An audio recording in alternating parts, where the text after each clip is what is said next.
Okay, I'm going to give you another quick story that you can use in your trainings. You could use this to close out a presentation. I typically use this story if it's to a group that I've already told the fleas story to. Just another, stories are what people remember. When you tell someone that they can jump to freedom, that doesn't mean as much as if you actually tell a story. They remember the story. That sinks home with them. And so I like to, instead of just telling people that they can have success, telling people they can have freedom, come up with a story. In your speaking, in your training, always try and come up with a story instead of just feeding people information, because people don't remember the information. They remember the story. It's much more impactful. And so here's a story I use on how to train an elephant. So we finish up a presentation, a meeting, a training, something like that. And I'll say, how many of you know how you train an elephant?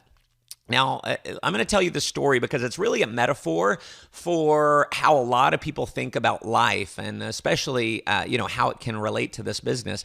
Here's how you train an elephant. When an elephant is a baby elephant, what the trainer will do is they'll put a chain, or they'll put a cable around the baby elephant's leg, and they'll stake it deep into the ground, or they'll tie it to a pole.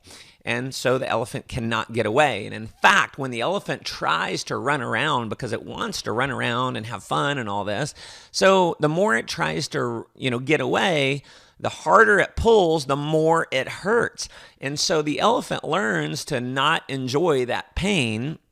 And so at some point, it won't even try to pull away. And once the elephant has been properly conditioned, like many of us have been conditioned in our lives, then the trainer can get rid of the cable, they can get rid of the chain, and they can tie a little tiny rope, put it 2-3 inches into the ground, and the elephant will grow to this several ton animal.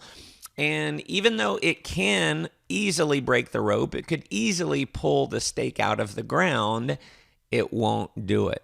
Why? Because it's been conditioned to believe it can't. And so how many of us have lived our lives with the conditioning of just not believing we can go walk to freedom? This is about you just pulling the stake out of the ground. It's about breaking the rope. You can do it.